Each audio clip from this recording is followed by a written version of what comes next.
નમસ્કાર મિત્રો, જય હિન્દ। હું છું ડીને ચૌધરી અને ફરી એકવાર આપ સર્વેનું સ્વાગત છે આપ સૌની સહિયારી યુટ્યુબ ચેનલ ડીઆર ગુજરાતીમાં। તો મિત્રો, આ વિડીયોની અંદર આપણે ખાસ વાત કરીશું કે આંગણવાડી કાર્યકર અને તેડાગર ભરતી 2025 અંતર્ગત ઓનલાઈન ફોર્મ ભરવાની પ્રક્રિયા પૂર્ણ થઈ ગઈ છે।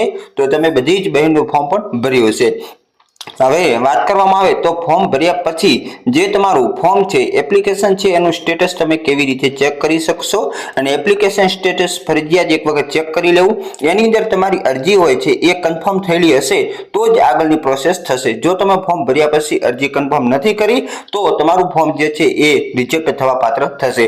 તો આ સ્ટેટસ તમે ઓનલાઈન જાતે મોબાઈલની અંદર કેવી રીતે ચેક કરી શકશો એને લઈને સંપૂર્ણ વિડીયો છે, તો વિડીયો છેલ્લે સુધી જોતા રહેજો। ચેનલ પર ન હો તો સબસ્ક્રાઇબ કરી બેલ આઇકન પ્રેસ કરી દો એટલે આવા જ વિડીયોની માહિતી મળતી રહે। તો ચાલો વિડીયો શરૂ કરીએ।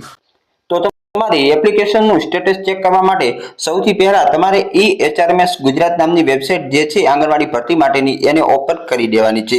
એવું તમે ગૂગલમાં લખશો એટલે નીચે તમને વેબસાઇટ જોવા મળી જશે।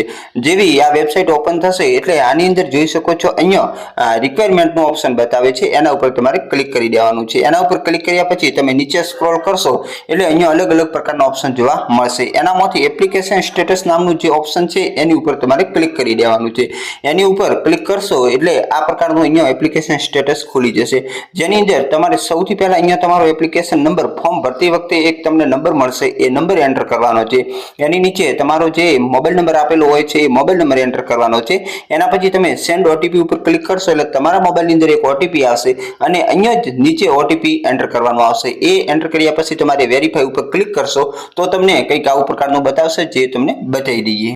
તો તમે અહીંયા જોઈ શકો છો, આપણે જેવું વેરીફાઈ ઓટીપી ઉપર ક્લિક કરશું એટલે અહીંયા તમારું પૂરેપૂરું ધોરણ 10 મુજબ નામ આવશે।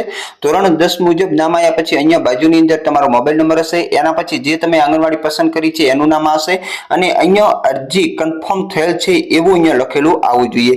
બાકી અરજીની સ્કૂટીની બાકી છે એનો મતલબ એવું થાય છે કે તમારી અરજીની ચકાસણી હજી બાકી છે, તમે માત્ર ને માત્ર કન્ફર્મ કરી છે। એના પછી આ ચકાસણી પૂરી થયા પછી જ જે તમારું મેરિટ આવશે। તો ખાસ જેમની પણ અરજી અહીંયા કન્ફર્મ ન થયેલી હશે તો એમના ફોર્મ 100% રિજેક્ટ થશે।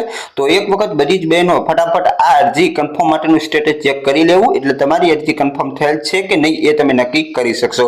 તો બસ ફરી મળીશું નવી અપડેટ સાથે નવા વિડીયોની અંદર। ત્યાં સુધી જય હિન્દ, જય Bharat. Thanks for watching and subscribe my YouTube channel DR Gujarati for more update. Thank you.